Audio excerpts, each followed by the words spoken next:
प्रेमी सज्जनों, आप सभी को सबसे पहले मेरी और मेरी सांग पार्टी की तरफ से हाथ जोड़ अमराम।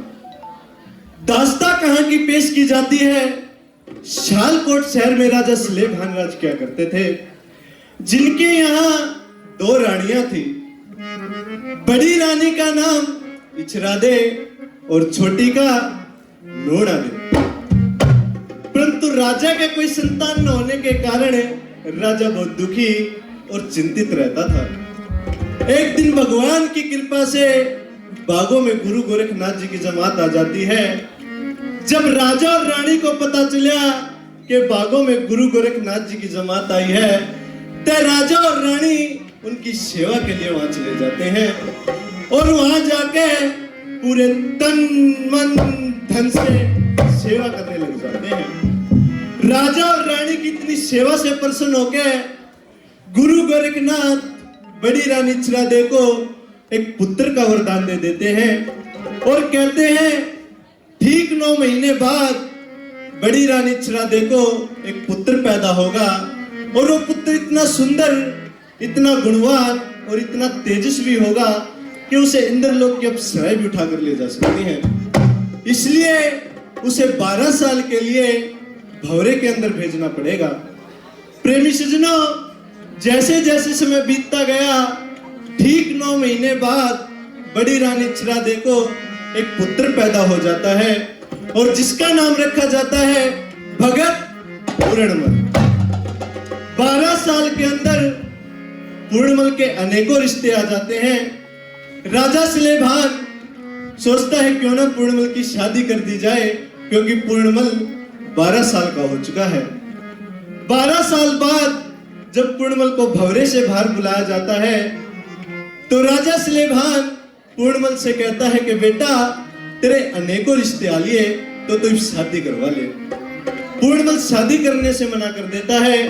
राजा सलेभान पूर्णमल से कहता है कि बेटा, बड़े बूढ़े के आग्रह माता पिता ने बेटे के सर मोड़ बंधाना चाहिए और आगत बेल चलावन खातर यो ब्याह करवाना चाहिए, तो बेटा तू ब्याह करवा ले। पूर्णमल शादी करने से इनकार कर देता है। राजा सलेभान पूर्णमल की बात सुनके पूर्णमल को आज्ञा देता है कि बेटा, अपनी छोटी मां नूना देके दर्शन करने चला जा। पूर्णमल अपने पिता की आज्ञा मान के अपनी छोटी मां नूना देके दर्शन करने चले जाते हैं और जब वहां जाते हैं तो रानी नूणादे घूंघट करके खड़ी हो जाती है और पूर्णमल रानी से क्या कहता है, सुनिए।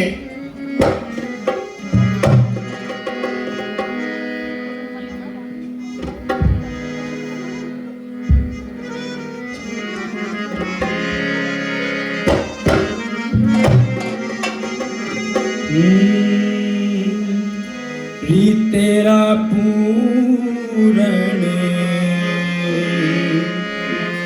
पूते खड़ारी जड़ में तू किसने घूंघट ताने दिखाए से तेरा पूरण पूते खड़ा जड़ में किसने घूंघट ताने दिखाए से। माता कर बेटे की ख्यास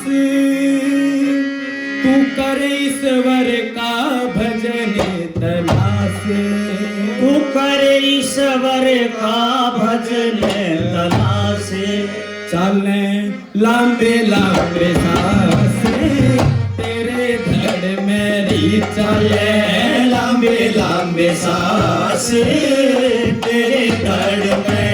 क्यों तू तिरछी नजर लखावे से तेरा पूरण पूते खड़ा जड़ में घूंघट ताने दिखावे से।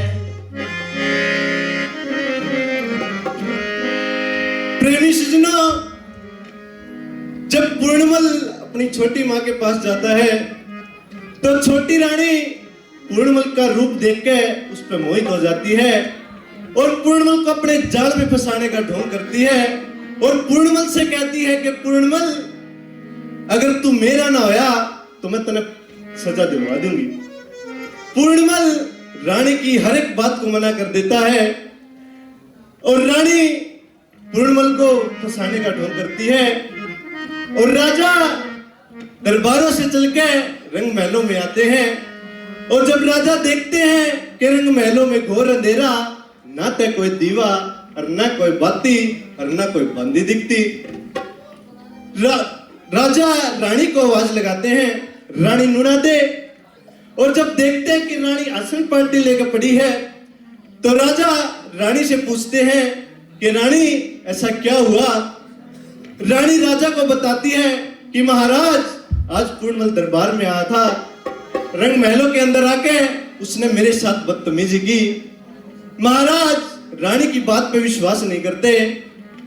महाराज रानी से कहते हैं कि रानी, अगर पूर्णमल ने आपके साथ बदतमीजी की है, आपके पास कोई सबूत है, तो रानी उनको रुमाल दिखाती है कि महाराज ये देखो, ये रुमाल पूर्णमल का है। तो राजा सारी बात समझ जाते हैं और सारी बात समझ के रानी को कहते हैं कि रानी अब आप क्या चाहती हो। रानी राजा से कहती है कि महाराज अब मैं जब जीऊंगी जब पूर्णमल की दोनों आंखें अपने पैर के नीचे रगड़ूं और एक उसके खून में अपना चीर रखूं, ना तो मेरा जीना बेकार है। महाराज पूर्णमल को दरबार में बुलाते हैं और पूर्णमल को वहां बुला के उसको कत्ल करने के लिए कह देते हैं और जल्लाद उसको कत्ल करने के लिए जंगल में लेकर चले जाते हैं। और क्या होता है सुनिए। अरे जल्लादो,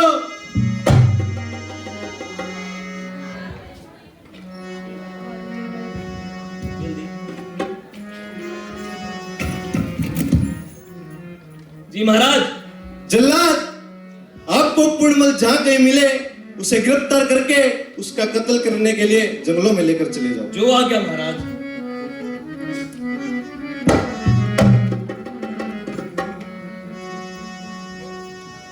राजकुमार पूर्णमल, राजकुमार पूर्णमल, राजकुमार पूर्णमल। कहिए जल्लादो, कैसे आना हुआ? प्रणाम राजकुमार। प्रणाम जल्लाद। राजकुमार, आपको महाराज ने बुलाया है और कहा है आप जिस भी व्यवस्था में हो, जैसे भी बैठे हो, आपको गिरफ्तार करके उनके सामने पेश करा जाएगा। ठीक है, चलिए।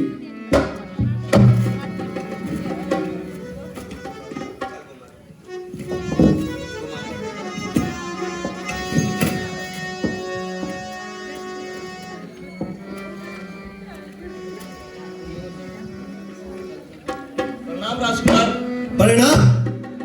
राजकुमार, महाराज राजकुमार पूर्णमल को लेकर आ गए हैं। ठीक है जल्लाद। पिताजी प्रणाम। पूर्णमल, तेरी एक प्रणाम, तेरी 100 प्रणाम, तेरी एक भी प्रणाम नहीं। क्यों पिताजी, मैंने ऐसा क्या कर दिया? पूर्णमल, मैंने तेरे को तेरी छोटी माँ के पास उनके दर्शन करने के लिए भेजा था, ना कि बदतमीजी करने के लिए। पिताजी, मैं निर्दोष हूँ, मैंने ऐसा कुछ नहीं किया।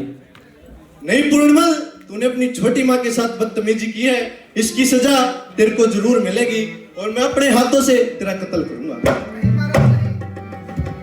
नहीं महाराज, नहीं।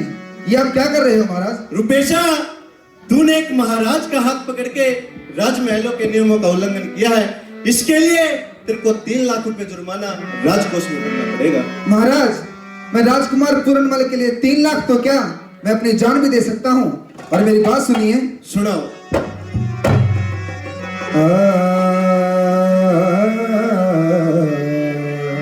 आ